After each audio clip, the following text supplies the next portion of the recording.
Afternoon, Mayor Brandon Johnson spent over 3 minutes defending his 2026 budget plan. Even though there's a warning, it could lead to the city's credit being downgraded. Tia's back to explain why the mayor says the rich should pay more. Tia. That's exactly what he said, and he was very candid about what he had to say. Earlier this year, Chicago's credit rating was knocked down a notch, a signal to investors that the city may struggle to meet its financial obligations. The mayor says that's exactly why he's pushing for new, progressive revenue sources and says financial problems already existed well before he took office. Securing revenue from areas where our economy is shifting, which the social media tax is one of those areas that I believe that will ensure that we generate more progressive revenue to deal with the structural damage that I inherited. Mayor Brandon Johnson is defending his more than $16 billion budget plan, even as analysts warn it could put Chicago's credit rating at risk. The mayor is pushing a first-of-its-kind social media tax, part of several new revenue proposals aimed at what he calls, quote, fairness. That includes a community safety surcharge, a $21 per month head tax on large employers, and higher fees on cloud-based services. Critics say those measures could drive jobs and innovation right out of the city of Chicago, calling it a move that could make the city less competitive. Johnson insists, though, the plan is about long-term stability, not short-term pain, saying he inherited a broken system and this budget is the moment of truth for fixing it. And he won't balance the budget shortfalls on the backs of the poor. You're asking me to go before city council and defend the very people that have made an enormous amount of revenue over the course of decades off the backs of working and poor people. What are we debating here? What are we debating here? We're either going to challenge those with means who have made hundreds of billions of dollars, unprecedented revenue at a time in which families are struggling to pay for college. Boy. So we got to talk about woke Chicago Mayor Brandon Johnson once again, because his city is on the verge of a credit downgrade, another credit downgrade. I mean, they just had their credit downgraded earlier this year due to their irresponsible use of the budget of the city's funds, because woke Mayor Brandon Johnson wants to fund his socialist utopia, okay, via quote-unquote progressive taxation. And the residents of Chicago, particularly the black residents of Chicago, are finding out firsthand what progressive taxation actually means, right? It means that people who own property, right, who actually produce, who work, yeah, you're going to have to pay more, despite the fact that these leftists run around claiming that they're going to make your life more affordable by increasing taxes on the rich. But again, what it actually really means is that people who work, the middle class, property owners, people who do the right thing, no, you actually are going to be footing some of that bill. Well, people have gathered here tonight at Harmony Community Church here in Lawndale as they're trying to light the way to fairness with this bonfire and discussion tonight. Many homeowners across Chicago receiving a hefty property tax increase in the mail, and they're all wondering where that money is going.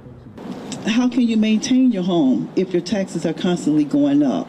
Homeowners in Lawndale are searching for answers together tonight about their property tax hikes. Community leaders partnered with the Lawndale Christian Development Corporation to host this bonfire, allowing neighbors to discuss their options. One man says he received a bill this week that was $977 more than what he paid last year. Tax increase is tied to a TIF that I have no idea why. Ogden Pulaski TIF is collecting money from our neighbors in our streets, but we're not being notified for what or why it's in the bill.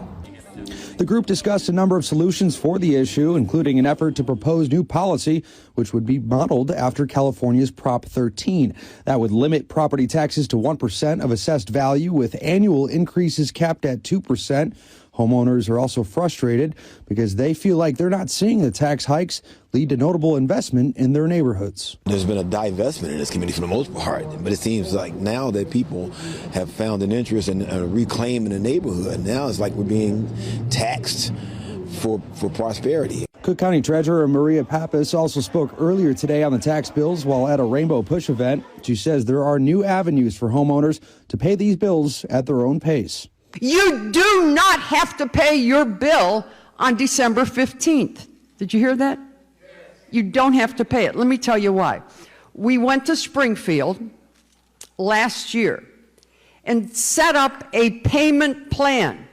Pappas says you could go online on December 16th and find payment plans for up to 13 months. That's welcome news to these homeowners, but they still want some clarity on those tax hikes. We understand utilities are going up and things of that nature, but it's a valuation issue. Like we don't have schools we need, those economics that aren't here, but we're being charged to pay for economics in other people's communities. Now, some people here tell us they haven't even received their property tax bills yet, but we are told that those are going out around Chicago throughout this week. Yeah, so you see that, you heard that. Now, to be fair to the woke mayor here, he tried to pass a increase in property taxes. Not that he was successful. He was not successful in doing so, but he tried to do that despite campaigning on the promise of not increasing property taxes. But what these residents don't understand is that your guy, Brandon Johnson, the person that you voted for because he's black, right, because he's a brother, he believes in that type of progressive taxation. Again, if he could have it his way, you would have been taxed even more, right? You would have been taxed more. Now, again, part of the reason why their tax bill is going up is because the assessed value of their property is going up, and that is handled by the county officials, all Democrats, right? All Democrats who were elected to assign value, assess value to their properties, right? So again, if you got an issue with it, you got to take it up with the Democrats that you voted for at the county level. Now, I don't know. Again, Brandon Johnson, he tried to get a property tax increase, and we know he wants that progressive revenue. So I'm just saying, maybe, just maybe, and I'm not saying this for sure. I don't know. I'm just speculating here. Considering how everybody involved, Democrats, right, county, city level, maybe, just maybe, Brandon Johnson colluded with some of these Democrats that were elected in order to say, hey, you know what? Maybe we should start assigning higher values to some of these properties, right? So that we can collect more in taxes without actually really increasing property tax. I'm just saying, right? I don't know if that's the case, but I'm not surprised considering the fact that, again, Brandon Johnson literally tried to increase property taxes. He did, okay? And lo and behold, these residents are like, wait, why are my property taxes going up? Why in the world am I getting this huge bill? Well, again, the people that are running the government, they want you to pay more, right? They just can't do it by passing it in their budget flat out because of the fact that it is controversial, right? Because they don't want that type of backlash for it. But what I do know is that this question of where's the money going is a good question, right? Because if you're paying more in taxes, then yeah, you want to see some results. And they're saying, listen, we're not seeing all these benefits, right? All this investment that Brandon Johnson claims that he's bringing to the hood, we're not seeing that. Where is our money going? Well, we already know where the money's going. You're paying more in taxes to fund illegal immigrants, okay? That is the main priority of Brandon Johnson. And Brandon Johnson was confronted about providing some transparency to the White House when it comes to Chicago's spending on illegal immigrants that they have not done yet for whatever reason, despite the fact that we know they spent hundreds of millions, if not billions of dollars on illegals that the residents of Chicago are currently paying for. That you're supposed to have filed a report on spending on illegal aliens in Chicago with the White House by now. What's happening with that, or what has happened with that? We don't have illegal aliens. I don't know if that's from some sort of sci-fi message that you would have had. Well, listen, the legal term for my people were slaves. You want me to use that term too? So look, let's just get the language right. We're talking about undocumented individuals that are human beings. The last thing that I'm going to do is accept the type of racist, nasty language to describe human beings. And so as far as our spending on Chicagoans, I've put forth a $16.7 billion balanced budget that ensures that we're investing in education, transportation, housing, youth employment, environmental justice, as well as ensuring that we have safe communities. And we are going to challenge the ultra wealthy to pay their fair share. He's more than happy to look at that budget.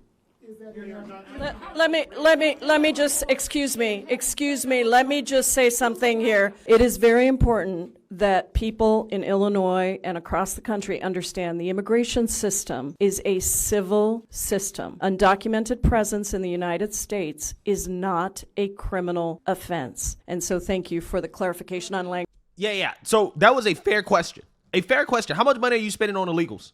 Why have you not provided some transparency on that, right? let the residents of Chicago know where the property tax funding, where is that going to, right? Who's that helping? Because it ain't helping them. They're not feeling it. We know where it's going. It's going to the illegals.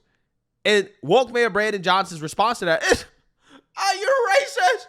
You can't call the illegals illegals. Slavery, black people, right? It's the same thing.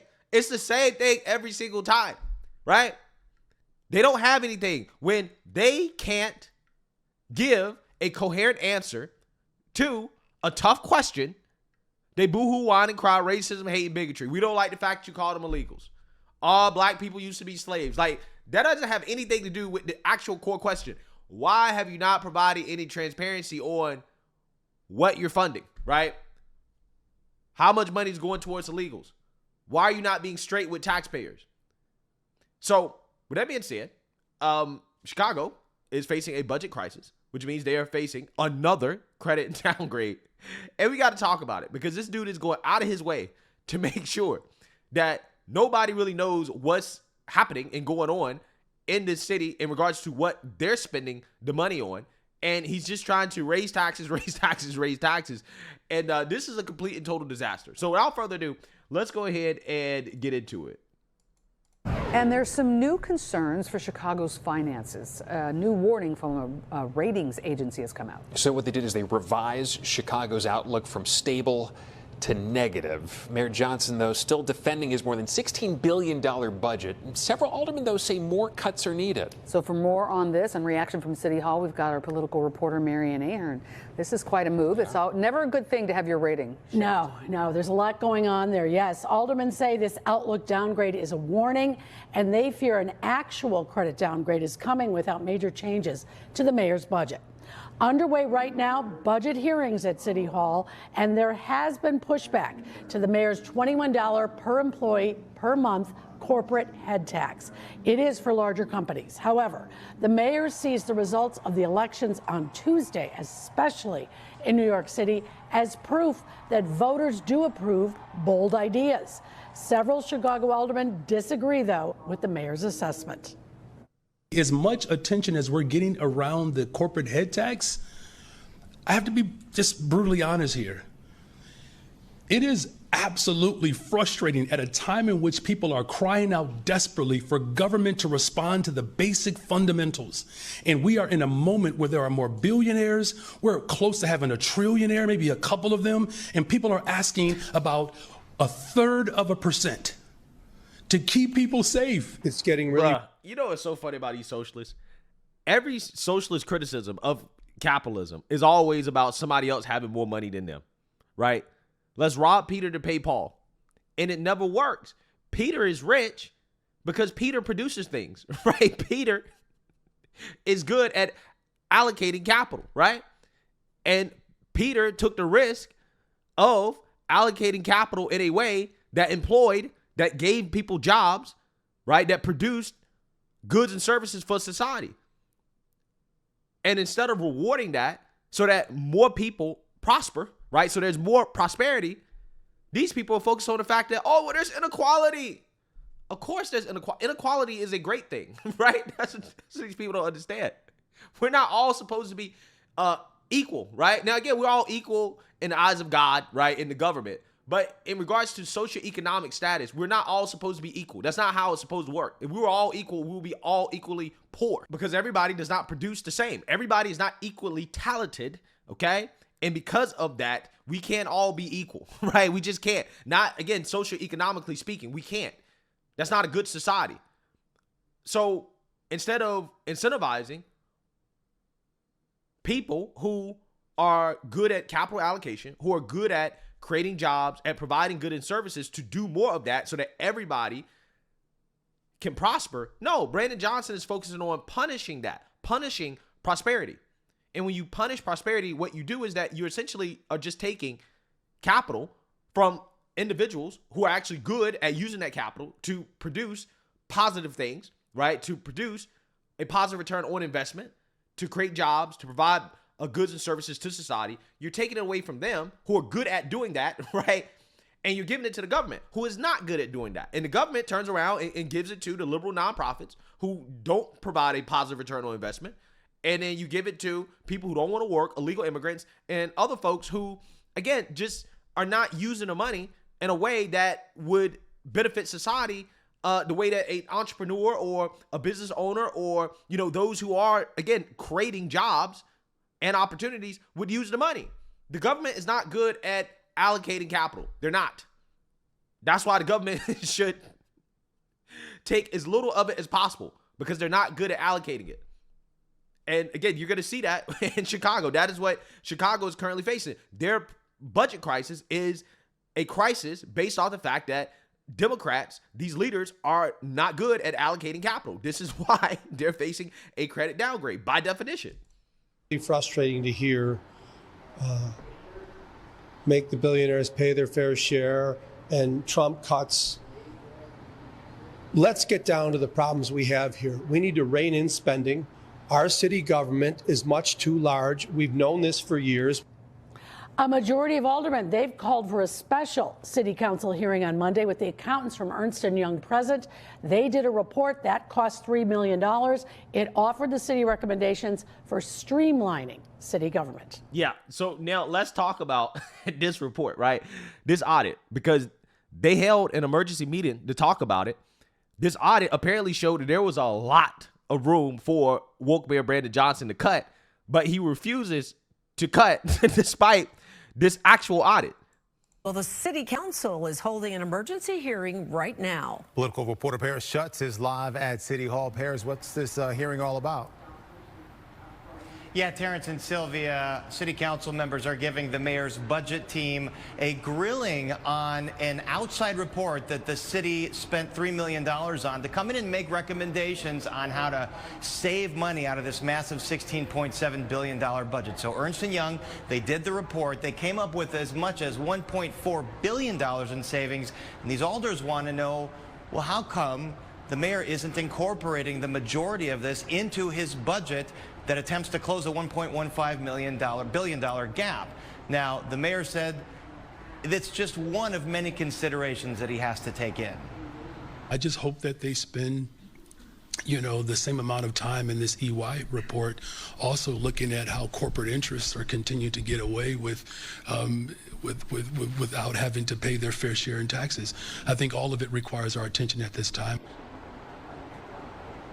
So this report done by Ernst & Young, thus the slang EY, it recommends things like consolidating city real estate, some of the fleet of city vehicles, consolidating the way the city doles out contracts, and then $100 million in savings by having city employees pay more toward their health coverage. But alders are complaining that only about 80 million of these ideas and recommendations was included in the mayor's budget proposal, along with a proposed employee head tax, social media tax, and other revenue generators. Council members like the 19th Ward's Matt O'Shea says it doesn't sound like the majority of alders want to go along with these taxes. We've been very clear. We want to see more cuts. We want to see more efficiencies. We know we can't cut our way out of this, but before we talk about higher taxes, higher fees, we need to identify cuts and efficiencies, and this current proposal the mayor's put forth doesn't include enough. So this meeting is expected to go late into the evening, and it was $3 million the city paid for Ernst & Young to come do this report. Now, the budget director for the city is defending why they're not including more of this, saying these are long-term recommendations. You can't necessarily see all these savings in 1 year's budget cycle, but alders say, we're not buying it. There's more answers that we need to get. It's just all part of these budget back and forth negotiations that will be happening until the end of the year. Sylvia and Terrence? Yeah. So you see that, you heard that. If Chicago can't get their act together, right, the woke mayor can't figure out a way to balance this budget, then, they could be facing another credit downgrade. Now, this is a big deal because the way that this works is that you have investors, and we're talking about rich people here. This is primarily who benefits from municipal bonds because of the tax benefits. So you have investors that invest in these municipal bonds. These municipal bonds help fund the city and the city operations, right, when they need to borrow money. The problem is that Chicago having another downgrade means that investors are going to demand a higher return, right, a higher interest payment in order to feel comfortable with investing in the city of Chicago, right? They're basically saying, listen, you guys have not done a great job at managing your budget. So we're going to need more compensation for the risk that we're taking by parking our money in your city, okay, by investing in your municipal bonds. What that does is that creates more financial stress because, again, in order to fund operations, they're going to have to compensate investors who decide that they want to invest in the city. But again, it's risky because they don't know how to manage money. This is why you should not hire a socialist or elect a socialist to run a city, okay, because they're going to run into the ground, okay? They don't know how to balance a budget. They don't know how to cut unnecessary spending. Brandon Johnson doesn't want to cut anything. They did a real audit. They got a real audit firm, EY. Well known, very well known, okay? A legitimate company to come in and do an independent audit. They found billions in cuts. Brandon Johnson said, nah, I'm good. I'm not going to do that, right? I'm not going to do that. I'd rather just raise taxes on the rich, right? But again, what these people are going to find out is that when they say raise taxes on the rich, that always means raise taxes on the middle class. That's what it really means. That is the final result of raise taxes on the rich. And that does not lead to more affordability. It does not lead to more prosperity. It never does. But some people got to find out the hard way, right? The residents of Chicago are finding out the hard way. So let me know what you guys think. Make sure you like, comment, and subscribe. Most importantly, share a Black conservative perspective. Peace.